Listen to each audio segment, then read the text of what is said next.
السلام علیکم ورحمۃ اللہ وبرکاتہ۔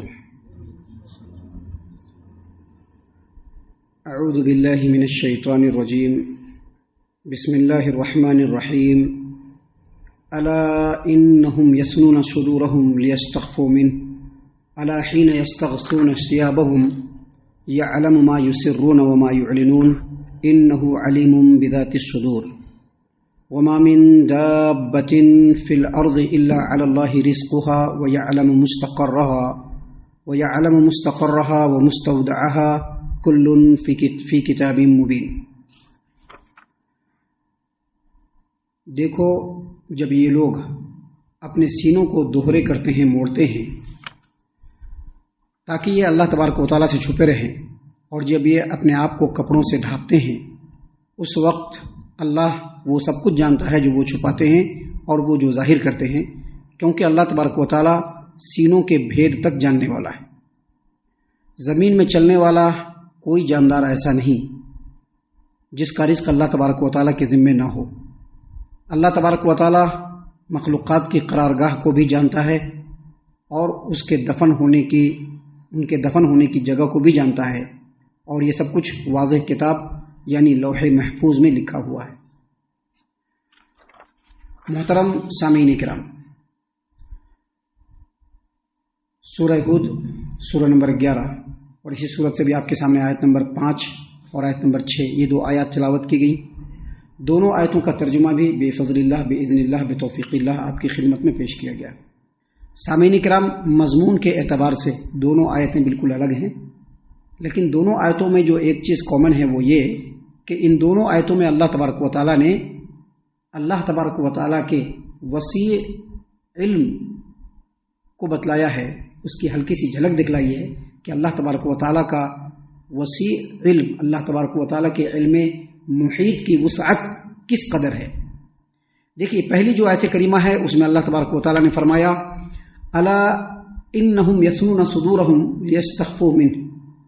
دیکھو، جب یہ لوگ اپنے سینوں کو موڑتے ہیں، دوہرا کرتے ہیں تاکہ وہ اللہ تبارک و تعالیٰ سے چھپے رہیں، اور جب وہ لوگ اپنے آپ کو کپڑوں میں ڈھانپتے ہیں کہ اللہ تبارک و تعالیٰ سے چھپ جائیں، اللہ نے فرمایا اس وقت اللہ تبارک و تعالیٰ سب کچھ جانتا ہے جو وہ لوگ چھپاتے ہیں اور جو وہ لوگ ظاہر کرتے ہیں، اور اللہ تبارک و تعالیٰ سینوں کے بھید تک کو جاننے والا ہے۔ دیکھیے، اس آیت کریمہ میں اصل چیز تو اللہ تبارک و تعالیٰ نے یہ بتلائی ہے کہ اللہ تبارک و تعالیٰ کی علم محیط کی وسعت کیا ہے، کہ اللہ تبارک و تعالیٰ لوگوں کی چھپی اور ڈھکی بات کو جاننا تو بہت دور کی بات ہے۔ اللہ تبارک و تعالیٰ تو لوگوں کے دلوں میں اٹھنے والے وسوسوں کو بھی جانتا ہے، آنکھوں کی خیانت کو بھی جانتا ہے۔ اللہ تبارک و تعالیٰ سے اس کائنات کی کوئی بھی چیز بغیر کسی ایکسیپشن کے، بغیر کسی استثناء کے، کوئی بھی چیز اللہ تبارک و تعالیٰ سے چھپی ہوئی نہیں ہے۔ آیت کریمہ میں اللہ تبارک و تعالیٰ نے یہی بات بیان فرمائی، لیکن اس آیت کریمہ کا جو پہلا ٹکڑا ہے کہ دیکھو وہ لوگ جب اپنے سینوں کو دوہرا کرتے ہیں کہ اللہ تبارک و تعالیٰ سے چھپ جائیں، یا اپنے آپ کو کپڑوں سے ڈھانپتے ہیں کہ اللہ تبارک و تعالیٰ سے چھپ جائیں، اس کا مطلب اور مفہوم کیا ہے، اس کے بارے میں علماء کرام اور مفسرین کے درمیان بہت زیادہ اختلاف ہے۔ لیکن ہم اس سلسلے میں جو سب سے صحیح بات ہے، جس کو امام بخاری رحمہ اللہ نے صحیح البخاری کتاب التفسیر میں بیان فرمایا ہے، کہ محمد بن عبید بن جعفر کہتے ہیں کہ میں نے عبداللہ بن عباس رضی اللہ عنہما سے پوچھا کہ یہ جو آیت کریمہ ہے، اس آیت کریمہ کو اللہ تبارک و تعالیٰ نے کس سلسلے میں نازل فرمایا؟ تو اللہ تبارک و تعالیٰ نے فرمایا کہ کچھ لوگ ایسے تھے اس زمانے میں، آج کے ڈیٹ میں بھی ہوں گے، کچھ لوگ ایسے تھے کہ جب وہ اپنی بیویوں سے ضرورت پوری کرتے تھے تو بالکل سکڑ کر کے، کھلنا نہیں چاہیے کہیں اللہ دیکھ نہ لے، سکڑ کر کہیں مقصد یہی ہوتا تھا کہ اللہ دیکھ نہ لے، اور جب قضاء حاجت کے لیے جاتے تھے، رفع حاجت کے لیے جاتے تھے، تو اس وقت بھی بالکل چھپ کر کے اللہ تبارک و تعالیٰ نے ان کو بتلایا، یعنی ان کا مقصد یہ تھا کہ وہ لوگ اللہ تبارک و تعالیٰ شرماتے تھے کہ کہیں اللہ تبارک و تعالیٰ دیکھ نہ لے، تو اللہ تبارک و تعالیٰ نے فرمایا کہ اس طرح سے مبالغہ کرنے کی ضرورت نہیں، کیونکہ سب کو پیدا کرنے والا کون ہے؟ اللہ تبارک و تعالیٰ ہر چیز کو جانتا ہے، وہ تو سینوں کے بھید کو جانتا ہے۔ کوئی لاکھ تالوں میں چھپ جائے، اللہ تبارک و تعالیٰ اس کو بھی جانتا ہے، پھر اللہ تبارک و تعالیٰ سے اس طرح سے شرما کر کے مبالغہ کرنے کی ضرورت نہیں، بس یہی بات اس آیت کریمہ میں بیان فرمائی گئی ہے۔ سامعین اکرام، اس کے بعد آیت نمبر 6 ہے، اس میں اللہ تبارک و تعالیٰ نے بات جو بیان فرمائی، اللہ نے فرمایا وَمَا مِن دَابَّةٍ فِي الْأَرْضِ إِلَّا عَلَى اللَّهِ رِزْقُهَا وَيَعْلَمُ مُسْتَقَرَّهَا وَمُسْتَوْدَعَهَا كُلٌّ فِي كِتَابٍ مُبِينٍ۔ زمین پر چلنے پھرنے والا کوئی بھی ایسا جاندار نہیں، زمین پر چلنے پھرنے والا کوئی بھی ایسا جاندار نہیں جس کا رزق اللہ تبارک و تعالیٰ کے ذمے نہ ہو۔ اور اللہ نے آگے مزید فرمایا اللہ تبارک و تعالیٰ یعلم مستقرها، اس کے قرار کی جگہ کو بھی جانتا ہے کہ وہ کہاں پہ ہے، وہ کہاں پہ ہے، اللہ اس کو بھی جانتا ہے۔ ابھی ہم لوگ تو انسان ہیں، ایک انسان کو اگر ڈھونڈنا ہو تو سوچ لیجئے، ایک انسان کو اگر اس روئے زمین سے اس شہر کو چھوڑ کر کے دوسرے شہر سے نکالنا ہو تو ہم لوگوں کا 70 ڈبیا تیل جل جائے گا، کیا کیا چلا جائے گا۔ لیکن اللہ تبارک و تعالیٰ اس روئے زمین پر جتنے بھی مخلوقات ہے وہ کہاں پر ہے اس کو بھی اللہ جانتا ہے، اور کہاں پہ وہ دفن ہوگا اللہ اس کو بھی جانتا ہے، اور ان تمام باتوں کو اللہ تعالیٰ نے لوح محفوظ میں لکھ دیا ہے۔ دیکھیے اس آیت کریمہ میں اللہ تبارک و تعالیٰ نے یہ بتلایا ہے کہ اس روئے زمین پر چلنے والے جتنے بھی جاندار ہیں، جتنے بھی جاندار ہیں، آدمی ہو جانور ہو، حتیٰ کہ کیڑے مکوڑے، چیونٹی، حشرات الارض، اس روئے زمین پر چلنے والے جتنے بھی جاندار چاہے وہ جس طبقے سے ہوں، تمام کی رزق کی ذمہ داری کس کی ہے؟ اللہ تبارک و تعالیٰ کی۔ اور یہ چیز اللہ کی ذمہ داری ہے کہ جہاں پر وہ ہے اللہ اس رزق کو وہاں پہ پہنچائے اس کو، یہ اللہ کی ذمہ داری ہے۔ ابھی ہم لوگ دیکھتے ہیں کسی کو پڑا ہوا کیا کھائے گا، اس کو کھلانے والا اللہ ہے، کیا کھائے گا اس کو کھلانے والا اللہ ہے۔ اللہ تبارک و تعالیٰ کی ذمہ داری اس آیت کریمہ کو ہم جب پہلی نظر میں بھانپ لیتے ہیں اور سن لیتے ہیں اور سمجھ لیتے ہیں تو دو چیزیں سمجھ میں آتی ہے، ایک یہ کہ اللہ تبارک و تعالیٰ کی رزاقیت بالکل کمال ہے، بے مثال ہے، اور دوسری بات یہ کہ اللہ تبارک و تعالیٰ کا علم بھی اتنا وسیع ہے کہ ہم اس کو جان بھی نہیں سکتے، اندازہ بھی نہیں لگا سکتے۔ سامعین کرام، اللہ تبارک و تعالیٰ جو اس روئے زمین پر اپنے مخلوقات کو رزق دیتا ہے، اس کا جو ذریعہ ہے وہ یہ کہ اللہ تعالیٰ آسمان سے بارش برساتا ہے، اور جب بارش برساتا ہے تو زمین سے پھل، غلے، چارے، پودے، پیڑ سب اگتے ہیں، مختلف قسم کے پھلے، فصلیں، ہر چیز پیدا ہوتی ہیں، اور ان تمام چیزوں سے اللہ تبارک و تعالیٰ اس روئے زمین پر بسنے والے ہر جاندار کو ڈائریکٹ یا انڈائریکٹ اللہ تبارک و تعالیٰ روزی پہنچاتا ہے۔ یہ اللہ تبارک و تعالیٰ کی کمال رزاقیت ہے۔ سامعین کرام، اس روئے زمین پر ابھی کچھ باتیں ہم بتلائیں گے، جیسے جیسے دن گزر رہا ہے اللہ تبارک و تعالیٰ زمین کے خزانوں میں اضافہ فرما رہا ہے، رزق کے دروازے الگ الگ طریقے سے کھل رہے ہیں، ہر ایک کے رزق کو اللہ تبارک و تعالیٰ نے ذمہ داری میں رکھا ہے، لیکن اللہ تبارک و تعالیٰ نے یہ بھی کہا ہے کہ جن لوگوں کے اندر اختیار ہے وہ اپنے رزق کو تلاش کرنے کی کوشش کریں۔ گھر میں بیٹھنے سے رزق ملنے والا نہیں ہے، لیکن جن لوگوں کو، جو لوگ رزق کو تلاش کرنے میں مجبور ہو گئے، چاہے وہ انسان ہو یا جانور، ان تک رزق پہنچانے کی ذمہ داری کس کی ہے؟ اللہ تبارک و تعالیٰ کی ہے۔ سامعین کرام، اس آیت کریمہ کی روشنی میں آج کے ڈیٹ میں آپ بہت زمانے سے ہم بھی دیکھ رہے ہیں، بہت زمانے سے، پچھلے 30-35 سالوں سے ہم دیکھ رہے ہیں، ہمارے ملکوں میں بھی، ہمارے ملک میں بھی، اور ہمارے پڑوس کے ملکوں میں بھی، اور دیگر علاقوں میں بھی، جو ماہرین معاشیات ہیں، جو اکنامک کے جو ماہرین ہیں، انہوں نے ایک نعرہ دیا ہے حکومت کو۔ کیا نعرہ دیا ہے؟ ہم دو ہمارے دو۔ مقصد کیا ہے کہ آبادی پر کنٹرول ہونا چاہیے، برتھ کنٹرول ہونا چاہیے۔ کیوں کنٹرول ہونا چاہیے؟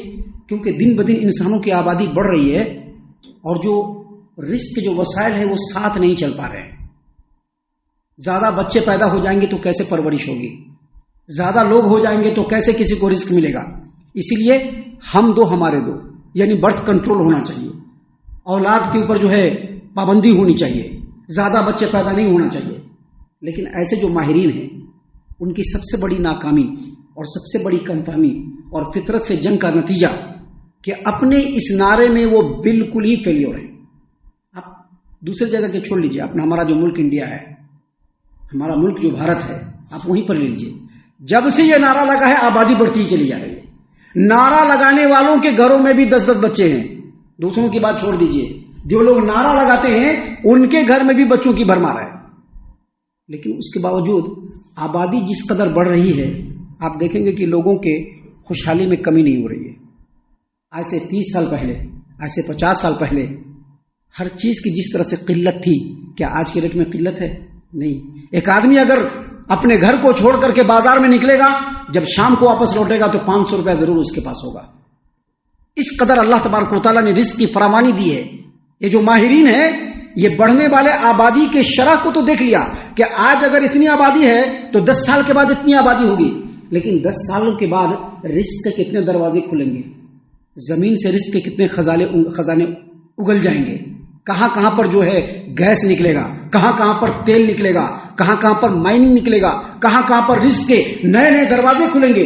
ان چیزوں کو ان ماہرین نے نہیں دیکھا، دیکھ نہیں سکے وہ لوگ، کیونکہ ان کی نظر میں اتنی دور رسی نہیں ہے، اتنا دور تک وہ نہیں دیکھ سکتے ہیں جتنا اللہ تبارک و تعالیٰ اس روئے زمین کو پال رہا ہے، اور وہ کبھی نہیں دیکھ سکتے۔ اللہ تبارک و تعالیٰ کے علم کی وسعتوں کو کبھی بھی نہیں پا سکتے۔ دیکھیے یہ جو ماہرین ہیں ان کی باتوں پر اگر بھروسہ کریں گے تو ہمارا نقصان ہوگا۔ یہ مادیت پرستی، یہ آبادی بڑھ رہی ہے، اگر اس پر ہم بھروسہ کریں تو سب سے پہلے ہمارے ایمان میں کمزوری آئے گی، اور دوسرا اللہ تبارک و تعالیٰ پر توکل اور بھروسے کے اندر کمی آئے گی۔ حالانکہ اللہ کے رسول صلی اللہ علیہ وسلم کی ایک حدیث ہے، جامع ترمذی ابواب الزہد کی روایت ہے کہ پیارے رسول صلی اللہ علیہ وسلم نے فرمایا، عبداللہ عمر بن خطاب رضی اللہ عنہ اس حدیث کے راوی ہیں، نبی صلی اللہ علیہ وسلم نے فرمایا کہ اگر تم اس طرح سے اللہ پر توکل کرو جس طرح سے اللہ تبارک و تعالیٰ پر توکل اور بھروسہ کرنے کا حق ہے، اگر تم اللہ تبارک و تعالیٰ پر اس طرح سے توکل اور بھروسہ کرو جیسا اللہ تبارک و تعالیٰ پر توکل اور بھروسہ کرنے کا حق ہے، لرزقکم کما یرزق الطیر، تو جیسے اللہ تبارک و تعالیٰ چڑیوں کو، پرندوں کو روزی دیتا ہے، اللہ تم کو بھی روزی دے گا۔ اللہ تعالیٰ چڑیوں اور پرندوں کو روزی کیسے دیتا ہے؟ وہ کوئی چیز اسٹاک کر کے نہیں رکھتا ہے، انسان تو اسٹاک کر کے رکھتا ہے، انسان تو اسٹاک کر کے رکھتا ہے، لیکن پرندے کوئی بھی چیز اسٹاک کر کے نہیں رکھتے۔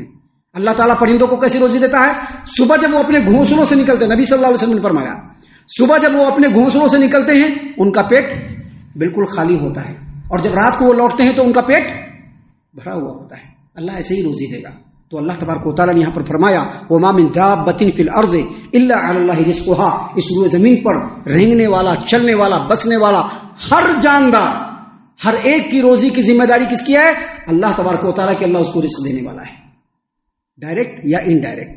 اللہ نے آگے مزید فرمایا وَيَعْلَمُ مُسْتَقَرَّهَا، اللہ تبارک و تعالیٰ اس کے مستقر کو بھی جانتا ہے، وَمُسْتَوْدَعَهَا، اور اللہ تبارک و تعالیٰ اس کے مستودع کو بھی جانتا ہے۔ یہ جو مستقر ہے اور مستودع، اس کے معنی کے تعین میں مفسرین کے درمیان بہت زیادہ اختلاف ہے، لیکن اس سلسلے میں سیدنا عبداللہ بن عباس رضی اللہ عنہما کا جو قول ہے وہ قول فیصل ہے۔ مستقر کا مطلب ہوتا ہے جو انسان کی جائے قرار ہو، جہاں پر انسان اپنی زندگی کے زیادہ اوقات گزارے، یا کوئی بھی مخلوق جہاں پر اپنی زندگی گزار رہا ہو اس کو کیا کہتے ہیں؟ مستقر۔ ابھی ہم لوگ ٹپ ٹور میں ہیں، ہم لوگوں کا مستقر ہے، جو لوگ دنیا کے جس خطے میں رہتے ہیں وہ ان کا مستقر ہے، اللہ تبارک و تعالیٰ کی مخلوقات میں سے جو بھی جس مقام پر رہتے ہیں وہ اس کا مستقر ہے۔ اور مستودع کا جو لغت کے اندر، ڈکشنری کے اندر معنی ہے، مستودع کہتے ہیں ایک ایسے گوڈاؤن کو جہاں پر چیزوں کو جمع کر کے رکھا جاتا ہے، لیکن سیدنا عبداللہ بن عباس رضی اللہ عنہما نے کہا کہ مستودع کا مطلب ہوتا ہے جہاں پر انسان کو یا مخلوقات کو دفن کیا جاتا ہے، جہاں پر اس کی موت ہوتی ہے۔ اب موت ہوا اور جہاں پر اس کو دفن کیا گیا یہ اس کی مستودع ہے۔ اللہ نے فرمایا کہ اللہ تبارک و تعالیٰ تمام مخلوقات کے مستقر کو بھی جانتا ہے کہ وہ کہاں پہ پیدا ہوگا، کہاں پہ رہے گا، کہاں پر زندگی گزر بسر کرے گا، اور کس جگہ اس کی موت ہوگی اور کہاں اس کو دفن کیا جائے گا۔ اللہ تبارک و تعالیٰ کو یہ باتیں بھی معلوم ہیں۔ اور اس کے بعد اللہ تبارک و تعالیٰ نے فرمایا کل فی کتاب مبین، ان تمام چیزوں کو کیا مطلب؟ مخلوق کتنی ہے، کہاں ہے، کس جگہ پر ہے، کیا وہ کھائے گا، کیا اس کی روزی ہوگی، کیسے اس کی روزی اس تک پہنچے گی، وہ کہاں پر رہتا ہے، کہاں پر مرے گا، کہاں پر دفن ہوگا، اور اس کے علاوہ جتنی بھی باتیں، ان تمام باتوں کو اللہ نے کیا کیا؟ لوح محفوظ۔ کتاب مبین کا مطلب کیا ہے؟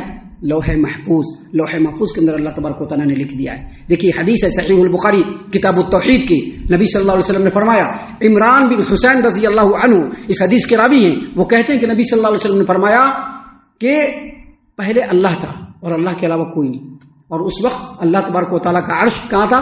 پانی پر تھا۔ اللہ نے سب سے پہلے کس کو پیدا کیا؟ آسمانوں اور زمین کو، آسمانوں کو اور زمین کو اللہ نے پیدا فرمایا، اور پھر جتنی بھی چیزیں ہونے والی ہے ان تمام چیزوں کو اللہ تبارک و تعالیٰ نے لوح محفوظ میں لکھ دیا۔ سامعین کرام، ان دونوں آیتوں سے جو اصل بات ہمیں پتہ چلتی ہے وہ یہ کہ اللہ تبارک و تعالیٰ کے علم کی وسعت کا اندازہ ہم لوگ ہرگز نہیں لگا سکتے.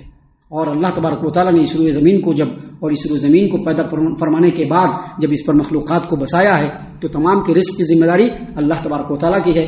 کوئی کسی کے رزق کا مالک نہیں. اللہ کس کو کیسے رزق دے گا یہ اللہ تبارک و تعالیٰ جانتا ہے اور اللہ تبارک و تعالیٰ کی حکمت ہے. ہم اللہ تبارک و تعالیٰ سے دعا کرتے ہیں کہ اللہ تعالیٰ ہم تمام کو ان تمام باتوں کے اوپر غور و فکر اور تدبر کرنے کے ساتھ ساتھ ان باتوں کے اوپر عمل کرنے کی بھی توفیق عنایت فرمائے. آمین. اللہ تعالی ہم تمام کو صحیح معنوں میں پکا سچا مومن مسلمان بنائے. اللہ اور اس کے رسول صلی اللہ علیہ وسلم کی اطاعت و فرما برداری کرنے والا بنائے. صحابہ کرام رضی اللہ عنہم کے طریقے پر چلنے والا بنائے. جنت الفردوس میں جگہ عطا فرمائے. اے اللہ ہم تمام کو جہنم سے پناہ دے. اے رب العالمین ہم تمام کو جہنم سے پناہ دے. اے مالک الملک ہم تمام کو جہنم سے پناہ دے. آمین یا رب العالمین. وما علینا الا البلاغ المبین. تبارك الذي نزل الفرقان على عبده ليكون للعالمين نذيرا.